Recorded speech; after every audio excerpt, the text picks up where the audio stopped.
नमस्कार दोस्तों, स्वागत है आप सभी का हमारे YouTube चैनल देव जीके ट्रिक में। तो दोस्तों हम लोग यहाँ पर पॉलिटी का टेस्ट लगाने वाले हैं, जहाँ पर हम लोग पढ़ेंगे न्यायपालिका।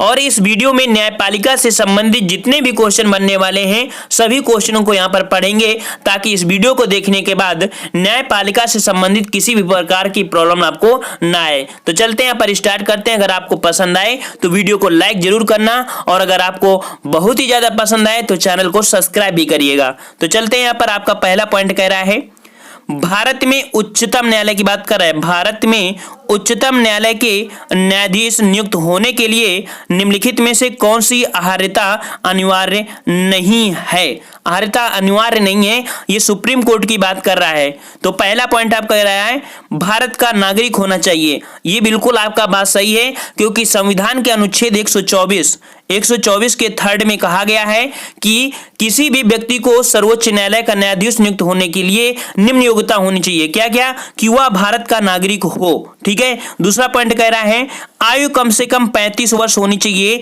ये बात बिल्कुल गलत है, क्योंकि किसी भी हाई कोर्ट हो या सुप्रीम कोर्ट हो, मतलब कि न्याय से संबंधित उसकी एज कहीं नहीं बताई गई है कि उसकी कितनी एज होनी चाहिए। तो ये आपका गलत है।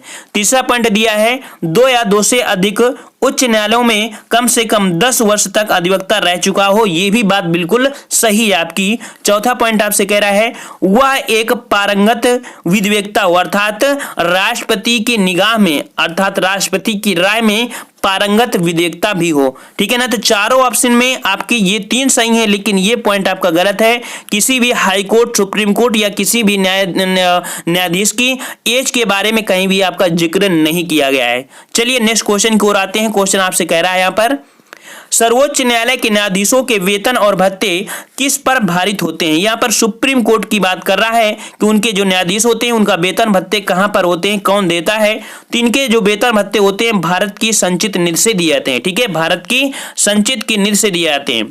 और अगर यहीं पर यह होता कि उच्च न्यायालय अर्थात हाई कोर्ट की बात कर देता, तो हाई कोर्ट के न्यायाधीशों के वेतन एवं भत्ते राज्य की संचित निधि पर भारित होती है। ठीक है ना। जबकि उनके जो हाई कोर्ट के न्यायाधीश होते हैं उनका जो पेंशन होता है, पेंशन भारत की संचित निधि पर भारित होते हैं। ये पॉइंट याद रखना है आपको कि जो हाई कोर्ट के न्यायाधीश होते हैं उनका वेतन भत्ते तो राज्य की संचित निधि से होते हैं, लेकिन हाई कोर्ट के जो न्यायाधीश होते हैं उनका जो पेंशन होता है, ठीक है, पेंशन होता है, वो भारत की संचित निधि पर भारित होते हैं। ये पॉइंट आपको गौर करना है। नेक्स्ट क्वेश्चन की ओर आते हैं। क्वेश्चन आपसे पूछ रहा है उच्चतम न्यायालय के सेवानिवृत्त न्यायाधीशों के लिए कहां पर वकालत करने पर रोक है? बहुत ही बेहतरीन आपका क्वेश्चन है। तो देखिए जो सुप्रीम कोर्ट का न्यायाधीश होता है वो कहां पर आपका जो सेवानिवृत्त होने के बाद कहां पर वकालत नहीं कर सकता? तो भारत के किसी भी न्यायालय में वो वकालत नहीं कर सकता। ऑप्शन राइट आपका बी हो जाएगा। ठीक है। क्यों? क्योंकि जब ऑलरेडी वो सुप्रीम कोर्ट के पद पर रहा है, वो भी न्यायाधीश के पद पर, तो वो नीचे आकर वकालत क्यों करेगा? उसकी क्वालिटी में इफेक्ट आएगा। इस कारण से ये आपका प्रावधान नहीं दिया गया है। ठीक है। चलिए नेक्स्ट क्वेश्चन की ओर आते हैं। क्वेश्चन आपसे कह रहा है कि उच्चतम न्यायालय के न्यायाधीशों को उनका कार्यकाल समाप्त होने से पहले ही साबित कदाचार अथवा अक्षमता के आधार पर किसके द्वारा हटाया जा सकता है? तो किसके द्वारा हटाया सकता है? ऑप्शन राइट आपका सी हो जाएगा। संसद के दोनों सदनों की सिफारिश पर राष्ट्रपति द्वारा जो सुप्रीम कोर्ट का न्यायाधीश होता है, अगर वो अयोग्य है या कह सकते हैं असमर्थ है, तो उसे हटाया जा सकता है, जिसे बोला जाता है महाभियोग की प्रक्रिया। महाभियोग के प्रस्ताव द्वारा जब 2/3 बहुमत संसद में पारित हो जाता है, तब क्या होगा कि आपका सुप्रीम कोर्ट के न्यायाधीश को हटाया जाएगा। समझ गए होंगे। चलिए नेक्स्ट क्वेश्चन की ओर आते हैं। क्वेश्चन आपसे पूछ रहा है निम्नलिखित में से किन राज्यों में मार्च 2013 में उच्च न्यायालय की स्थापना की गई है? ये 2013 की बात कह रहा है, तो कहां कहां पर आपकी की गई है न्यायाधीशों की? तो ऑप्शन राइट आपका बी हो जाएगा।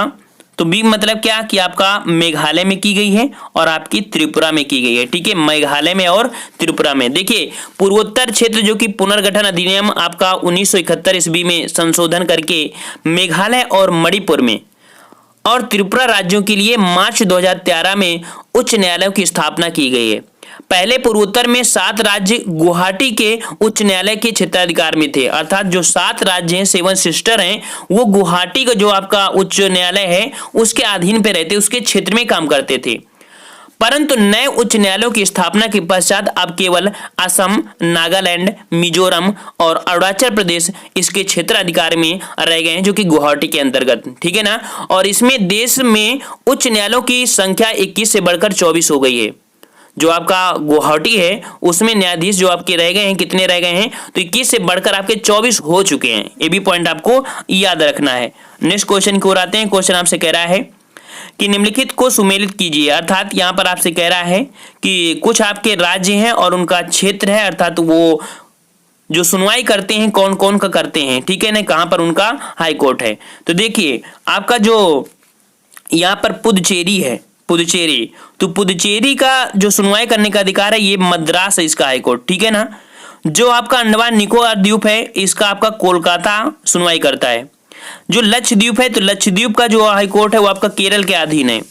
जो दमन और द्वीप है तो दमन द्वीप आपका मुंबई के अंतर्गत कार्य करता है। समझ गए होंगे ना कि इनके जो हाई कोर्ट हैं ये आपके इनके अंतर्गत कार्य करते हैं। इन राज्यों की जो हाई कोर्ट है ये इनके अंतर्गत कार्य करते हैं। समझ गए होंगे। चलिए नेक्स्ट क्वेश्चन की ओर आते हैं। क्वेश्चन आपसे कह रहा है उच्चतम न्यायालय की प्रथम महिला न्यायाधीश कौन थी? उच्चतम न्यायालय की प्रथम महिला न्यायाधीश कौन सी थी?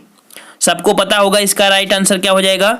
राइट आंसर हो जाएगा आपका सी नंबर, सुश्री एम फातिमा बीबी, ठीक है ना। ये उच्चतम न्यायालय की प्रथम महिला न्यायाधीश थी और इनकी अगर कार्यकाल की बात करें तो इनका कार्यकाल है 6 अक्टूबर 1989 से 29 अप्रैल 1992 तक रहा था और वर्ष 1993 में राष्ट्रीय मानव अधिकार आयोग की सदस्य भी बनी थी। ये बहुत ही बेहतरीन काम है, याद रखना ये क्वेश्चन कि राष्ट्रीय मानव अधिकार आयोग की ये सदस्य भी रह चुकी हैं जो कि 1993 में, ठीक है।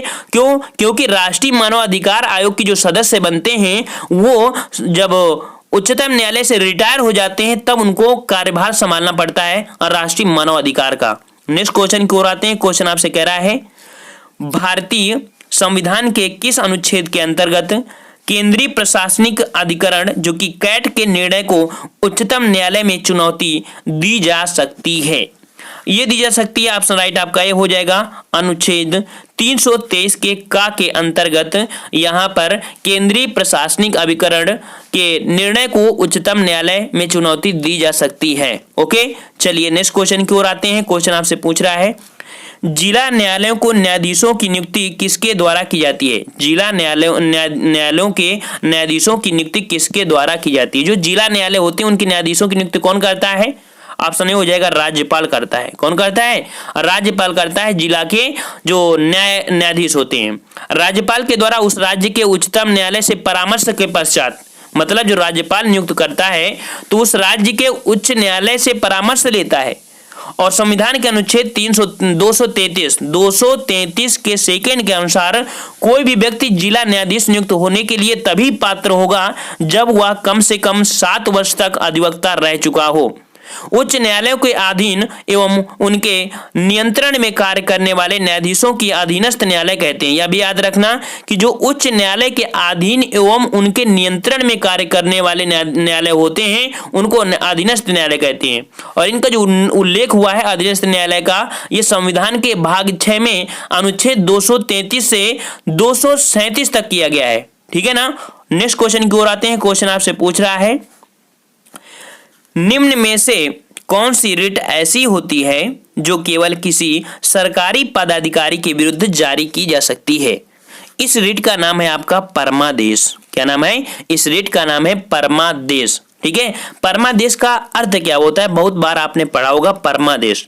तो परमादेश का जो अर्थ होता है कि हम आदेश देते हैं। क्या होता है? हम आदेश देते हैं। इसके तहत न्यायालय ऐसे किसी भी सार्वजनिक पदाधिकारी, अधिकारी तथा न्यायिक निकायों आदि के विरुद्ध आदेश जारी कर सकता है जो सार्वजनिक कर्तव्यों या कानूनी दायित्वों के पालन की उपेक्षा या उससे इनकार करता है। समझ गए होंगे। चलिए नेक्स्ट क्वेश्चन की ओर आते हैं। क्वेश्चन आपसे कह रहा है सबसे पहले किस उच्च न्यायालय ने घोषणा की थी कि बंद असंवैधानिक है? बंद असंवैधानिक है, ये वर्ड की बात कर रहा है। 4 ऑप्शन है और राइट इसका जवाब हो जाएगा आपका सी नंबर, जो कि आपका केरल है। ठीक है ना। आपको ये क्वेश्चन समझ में नहीं आया है, अभी आपको बता रहे हैं। कह रहा है कि इसका देखो आंसर क्या होगा, मतलब कैसे हमको जवाब दें। तो भरत कुमार बनाम केरल राज्य मामला जो आया था आपका 1997 में, केरल उच्च न्यायालय ने बंद को असंवैधानिक घोषित किया था। और बंद मतलब होता है आपका बंद, ठीक है। और निर्णय किया था कि बंद का अधिकार अनुच्छेद 19 के फर्स्ट के का में वर्णित अभिव्यक्ति की स्वतंत्रता के अंतर्गत मौलिक अधिकार नहीं है। ठीक है ना। ये जो आपका बंद है, ठीक है ना, ये अभिव्यक्ति की स्वतंत्रता के अंतर्गत मौलिक अधिकार नहीं है। नेक्स्ट क्वेश्चन को आते हैं। क्वेश्चन आपसे कह रहा है कि निम्नलिखित में से किसने उच्चतम न्यायालय के न्यायाधीश तथा लोकसभा अध्यक्ष के पदों को सुशोभित किया है? ठीक है ना। तो किसने यहाँ पर किया है, जो कि आपका उच्चतम न्यायालय के न्यायाधीश भी रहा हो और लोकसभा का अध्यक्ष भी रहा हो? ये आपके हैं K S. Hegde. B number K S. Hegde हैं, जिन्होंने दोनों पद संभाले हैं। तो न्यायमूर्ति के.एस. हेगड़े ने 17 जुलाई 1967 से 30 अप्रैल 1973 तक उच्चतम न्यायालय के न्यायाधीश एवं 21 जुलाई 1977 ईस्वी से आपके 21 जनवरी 1980 तक लोकसभा के अध्यक्ष के पदों को सुशोभित किया है। नेक्स्ट क्वेश्चन को आते हैं। क्वेश्चन आपसे पूछ रहा है, भारत के उच्चतम न्यायालय को प्राप्त है, भारत के उच्चतम न्यायालय को जो प्राप्त है वो कौन से अधिकार प्राप्त है? ये आपका डी नंबर मूल अधिकार, अपीलीय अधिकार और परामर्श क्षेत्रीय अधिकार, ये इनको प्राप्त हैं। तीनों आपके यहाँ पर वर्ड कह सकते हैं कि इनको प्राप्त हैं। ठीक है ना। नेक्स्ट क्वेश्चन की ओर आते हैं। क्वेश्चन आपसे पूछ रहा है, उच्चतम न्यायालय के न्यायाधीशों की नियुक्ति की जाती है राष्ट्रपति के द्वारा। ये तो पता है कि राष्ट्रपति के द्वारा की जाती है, ठीक है। लेकिन और भी होता है, राष्ट्रपति किसी न किसी सलाह लेता है। वो सलाह किससे लेता है? ऑप्शन आपका दिया है डी नंबर कि उच्चतम न्यायालय के मुख्य न्यायाधीश के परामर्श से ही यहाँ पर कह सकते हैं कि उच्च न्यायालय के न्यायाधीशों की नियुक्ति की जाती है। ठीक है ना। नेक्स्ट क्वेश्चन की ओर आते हैं। क्वेश्चन आपसे कह रहा है कि भारत का सर्वोच्च न्यायालय एक अभिलेख न्यायालय है, इसका आशय है। ठीक है ना। क्वेश्चन पढ़िए, भारत का सर्वोच्च न्यायालय एक अभिलेख न्यायालय है, इसका आशय है। तो आशय क्या है? तो ऑप्शन आपका ए हो जाएगा यहाँ पर कि सर्वोच्च न्यायालय द्वारा दिए गए सभी निर्णय अभिलेख के रूप में रखे जाते हैं जो अन्य न्यायालयों पर बाध्यकारी होते हैं। ये अनुच्छेद 129 के अनुसार कहा गया है। ठीक है ना। 129 के तहत कहा गया है। और 2-3 पॉइंट होते हैं। पॉइंट नंबर 1 कि उच्चतम न्यायालय के निर्णय साक्ष्य के रूप में रखे जाते हैं तथा भारत में सभी न्यायालयों के लिए बाध्यकारी होते हैं। दूसरा पॉइंट यहाँ पर यह होता है कि न्यायालय को अपनी अवमानना के लिए दंड देने का अधिकार भी है। ठीक है।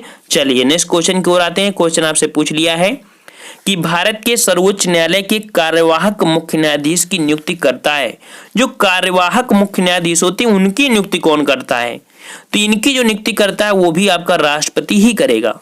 ठीक है। अनुच्छेद 126 के अनुसार जब मुख्य न्यायाधीश पद का रिक्त हो जाता है तो मुख्य न्यायाधीश की अनुपस्थिति में या किसी अन्य कारण से अपने कर्तव्यों का पालन करने में असमर्थ हो तो राष्ट्रपति उच्चतम न्यायालय के अन्य न्यायाधीशों में से किसी को भी कार्यवाहक मुख्य न्यायाधीश के रूप में नियुक्त कर सकता है। ठीक है। चलिए नेक्स्ट क्वेश्चन की ओर आते हैं। क्वेश्चन आपसे पूछा है, उच्चतम न्यायालय के न्यायाधीशों की संख्या में वृद्धि करने की शक्ति किसके पास है?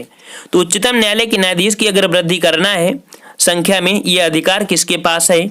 यह अधिकार संसद के पास दिया गया है। ठीक है ना। ये भी याद रखना। हाई कोर्ट की बात करें तो राष्ट्रपति होता है, लेकिन सुप्रीम कोर्ट की अगर बात करता है तो वहां पर संसद होते हैं जो उनकी संख्या में वृद्धि कर सकते हैं। संविधान का एक अनुच्छेद है आपका 124 के फर्स्ट के अनुसार कि उच्चतम न्यायालय में न्यायाधीशों की संख्या में वृद्धि करने की शक्ति संसद में निहित है। ठीक है ना। समझ गए होंगे क्वेश्चन। और याद रखना कि उच्चतम न्यायालय में मुख्य न्यायाधीश सहित कुल न्यायाधीशों की वर्तमान संख्या 31 है। ठीक है। कितनी है? 31 है। नेक्स्ट क्वेश्चन की ओर आते हैं। क्वेश्चन आपसे पूछ रहा है, उच्चतम न्यायालय में संविधान के निर्वाचन से संबंधित मामले की सुनवाई करने के लिए न्यायाधीशों की संख्या कितनी होनी चाहिए? देखिए, अगर किसी प्रकार का निर्वाचन संबंधी आपका विवाद आता है, ठीक है। और यहाँ पर सुप्रीम कोर्ट पर जो निर्वाचन संबंधी विवाद जाता है, राष्ट्रपति का जाता है या उपराष्ट्रपति का जाता है। तो इनकी सुनवाई के लिए कितनी संख्या होनी चाहिए न्यायाधीशों की? ये संख्या होती है आपकी 5 सीटों की एक बैठक होती है, जो कि अनुच्छेद 145 के थर्ड के अनुसार ये प्रावधान किया गया है कि संविधान के निर्वाचन, ठीक है, संविधान के निर्वाचन से संबंधित किसी मामले की सुनवाई कम से कम 5 न्यायाधीशों की संवैधानिक पीठ द्वारा की जाएगी। और ये संविधान की निर्णय से संविधान में जो जो भी आपके होते हैं, ठीक है। चलिए नेक्स्ट क्वेश्चन की ओर आते हैं। क्वेश्चन हमसे पूछ रहा है कि संविधान का कौन सा अनुच्छेद उच्चतम न्यायालय को उसके द्वारा दिए गए निर्णय अथवा आदेश के पुनर्विलोकन हेतु अधिकृत करता है?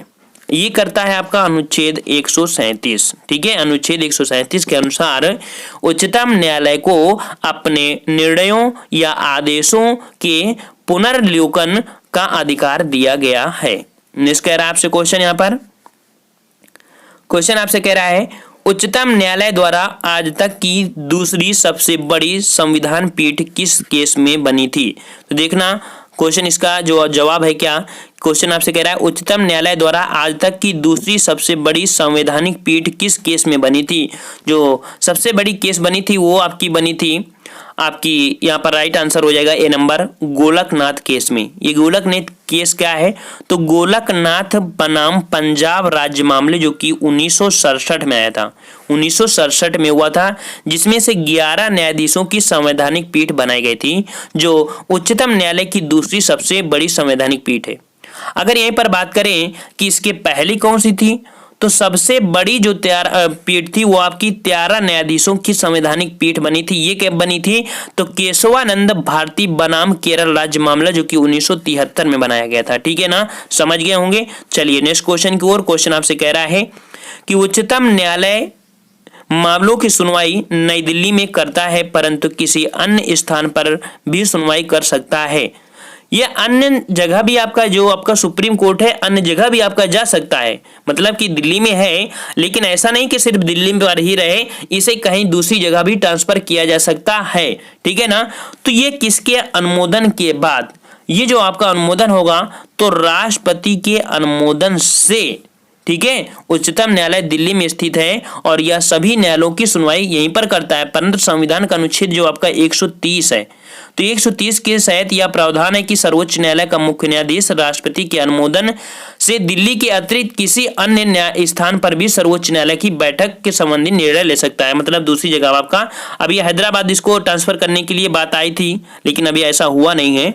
और नेक्स्ट क्वेश्चन की ओर आते हैं। क्वेश्चन आपसे कह रहा है केंद्र और राज्यों के मध्य होने वाले विवादों का निर्णय करने की शक्ति उच्चतम न्यायालय के किस क्षेत्राधिकार के अंतर्गत आता है?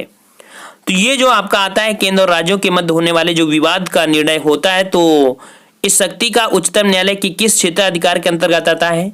कह सकते हैं कि ये आता है आपका मूल क्षेत्राधिकारी के अंतर्गत, ठीक है, मूल क्षेत्राधिकार के अंतर्गत ये आता है जब आपका केंद्र और राज्यों के मध्य कोई विवाद होता है आपका, ठीक है ना।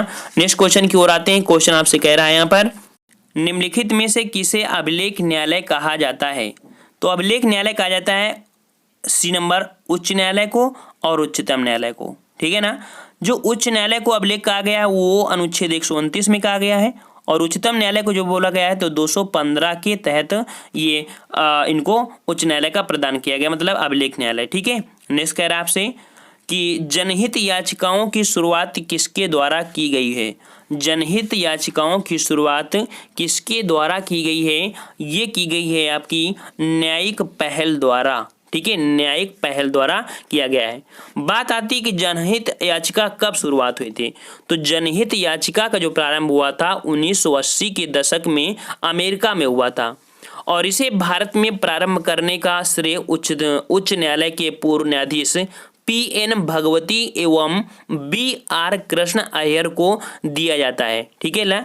नेक्स्ट क्वेश्चन की ओर आते हैं।